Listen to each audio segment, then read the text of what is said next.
Amen. Amen. J'ai été beaucoup fortifié par notre sœur. Sœur, tiens-toi un peu debout. Tiens-toi debout.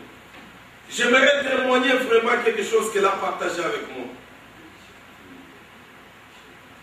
Elle l'a appelé à construire une église au Soudan. Et au moment où je vous parle, elle est en train de construire l'église de Dieu au Soudan.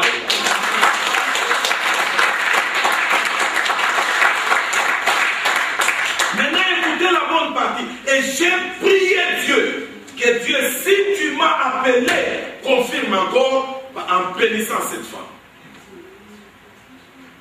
Son chef lui avait dit, ou bien tu choisis d'aller dans tes prières, ou bien tu restes travailler et le dimanche.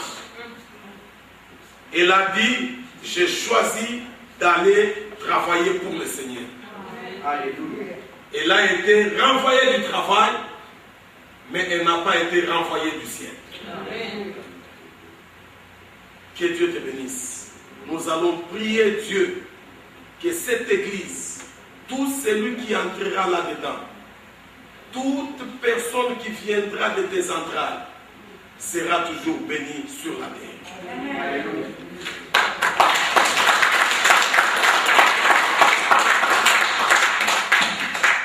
Amen. Bien-aimé, il faut servir le Seigneur.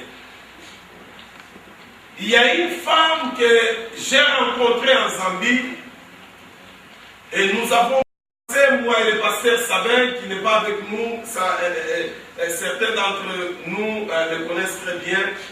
Nous allions chez cette dame-là, elle est zambienne, et ce temps-là, j'habitais en Zambie. Alors, on allait à son travail et on amenait la parole de Dieu. Elle était vraiment chef, presque au top. Et on enseignait à cette dame. Bien aimé, mon anglais était encore très maigre. Mais je n'avais pas besoin de connaître tout l'anglais. Tout ce que je connaissais, Jesus loves you. That's all. Je peux répéter 10 fois et plus, je sais que c'est entré dans son cœur. Et cette dame-là, son mari était professeur à une grande université en Zambie. Son mari disait à sa femme, ça ce sont des Congolais qui n'ont rien à manger, qui viennent à la maison, un peu de Bible et tu leur donnes à manger. Il ne faut pas les faire entrer ici, un jour ils vont voler. Mais on allait toujours amener la parole. On était méprisés, on allait toujours donner la parole. L'endroit où on habitait, mon frère et ma soeur, tu ne peux pas habiter là-bas. Pour nous laver, les deux messieurs qui habitaient avec nous devaient aller dehors. Comme ça, tu te laves. Dès que tu termines, tu sors aussi, l'autre se lave. C'est-à-dire, la douche se trouvait dans la maison, la chambre à coucher dans la douche, la cuisine dans la douche, tout se trouvait là-bas. Mais quand on sortait dehors, on amenait l'évangile comme si tout venait, tout allait bien. Maintenant, écoutez bien aimé. Cette dame, un jour, elle m'a appelé. Pasteur, à ta parole, je vais faire ce que je vais faire. Je vais arrêter le travail. Mais toi, dis-moi si je dois le faire. Bien aimé. J'ai pensé que cette dame, elle est tellement élevée dans la vie. Et si je lui dis qu'arrête le travail et que demain ça ne marche pas, je serai en prison. Mais j'ai pris le courage. Parce que je savais que Dieu m'a appelé. J'ai prié. Je lui ai dit, arrête le travail. Serve le Seigneur.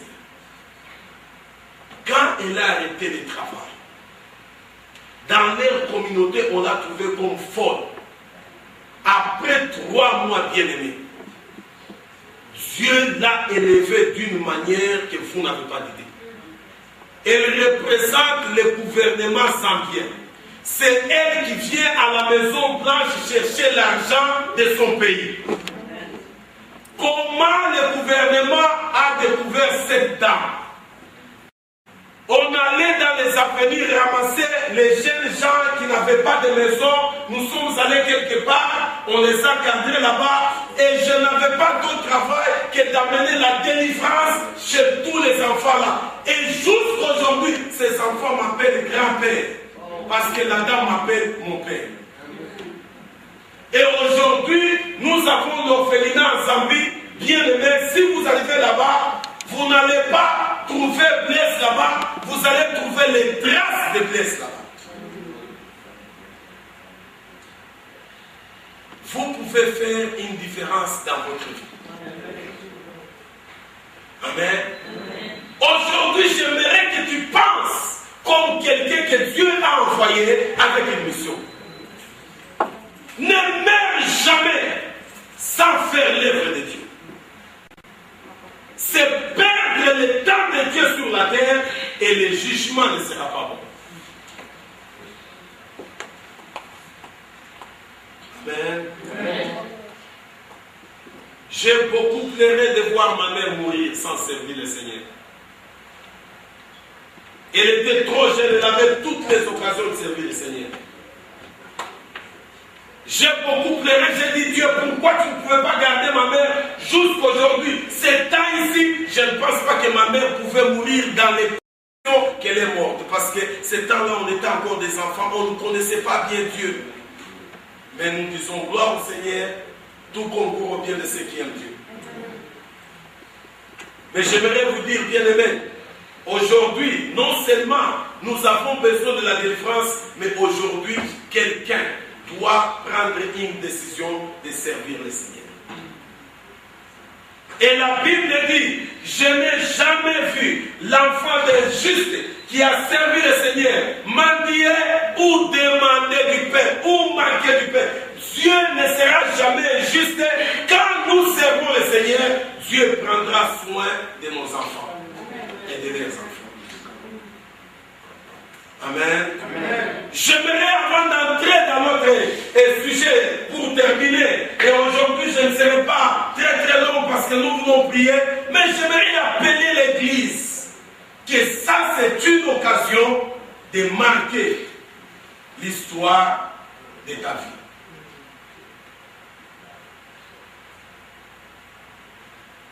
Amen. Amen. Écoutez, j'ai beaucoup été à des cimetières, j'ai beaucoup été devant les morts, j'ai beaucoup assisté les gens mourir, j'ai beaucoup fait les cultes. Et parfois même pour moi, c'est difficile parce que j'ai trouvé que c'est normal. Tellement, aujourd'hui tu enterres celui-là, demain tu enterres celui-là, et tout change dans mon cœur. Mais il y a une chose bien aimée que j'ai compris. Quand vous allez à un deuil, quand vous allez enterrer quelqu'un, les gens disent toujours de bonnes choses. Et les gens disent toujours que son âme repose en paix. Mais j'aimerais un peu vous dire aujourd'hui que toutes les âmes qui se trouvent au cimetière ne sont pas en paix. Amen. Amen. Ils ne sont pas en paix. Nous avons la paix seulement si nous avons servi le Seigneur. Et j'aimerais vous dire une chose, Église, qui doit changer aujourd'hui. Même si aujourd'hui je meurs ou tu mourrais, on te met dans le cercueil, on amène dans l'église. Nous prions sur ce cercueil. Ça n'ira pas au ciel. Amen. Amen. Toi, tu es déjà parti à la minute où le pasteur ou le prêtre, je ne sais pas qui a beaucoup d'huile, qui est en train de tomber, avant qu'il arrive là, toi, tu es déjà parti. Là, c'est seulement un corps vide qui n'a rien. Et même si on amenait n'importe quelle prière, ça ne peut pas changer. Ce qui change dans la vie de l'homme, c'est quand Dieu t'a donné le souffle. Si tu peux parler, tu parles au Seigneur, là ça change tout. Dès que ce souffle est parti, tout est terminé. Et j'ai dit ça un jour, un papa très proche à moi, le beau-père de Papa Mignon, quand il est décédé, j'ai dit ceci. Quand vous regardez bien la croix qu'on met sur n'importe qui meurt, on fait toujours date de naissance et date de décès. Mais entre date de naissance et date de décès, il y a un petit trait. Et moi, je me suis dit, j'ai beaucoup raisonné.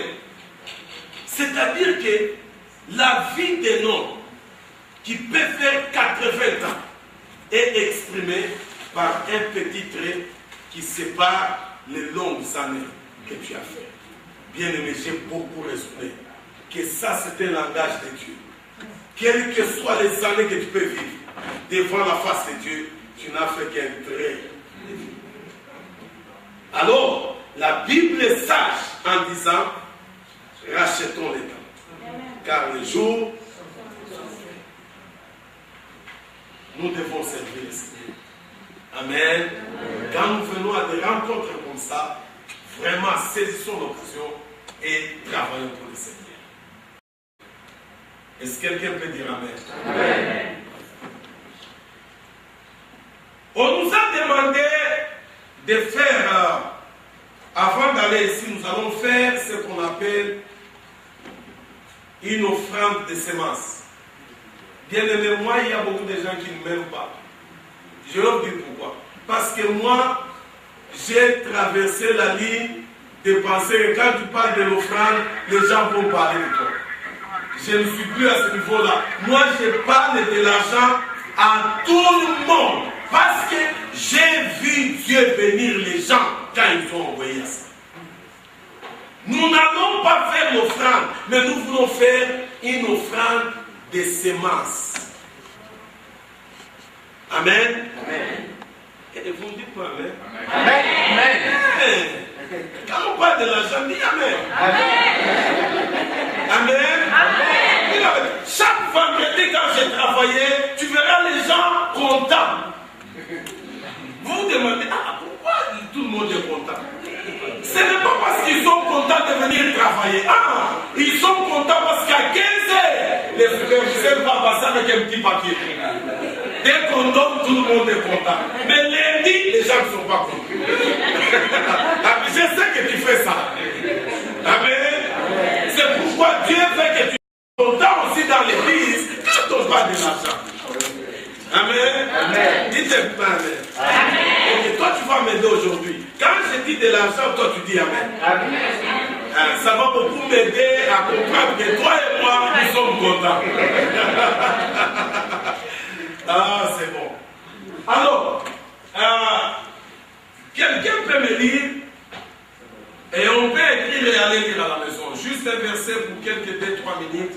Nous allons passer à l'offrande et aujourd'hui, Dieu va nous bénir. 1 Roi, chapitre 17, verset 7.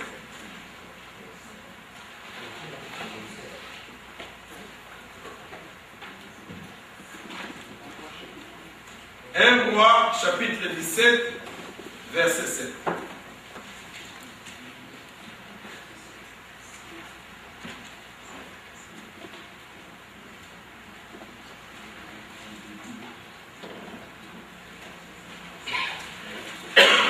Quelqu'un avec une Bible en français peut nous dire s'il vous plaît. Si nous trouvons, dites Amen. Si tu cherches encore, dis Alléluia.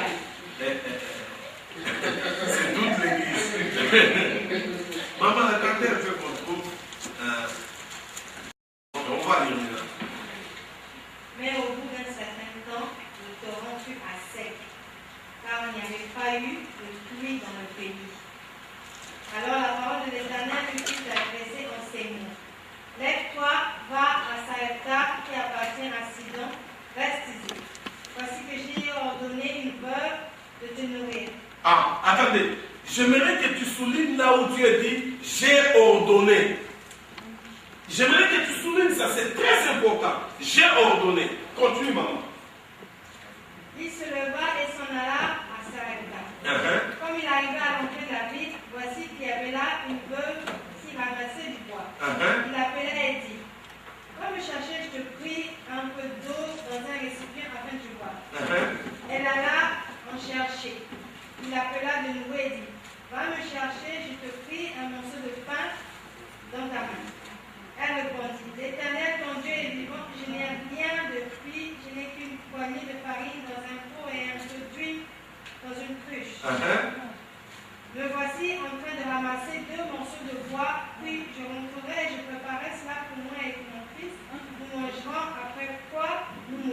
Merci.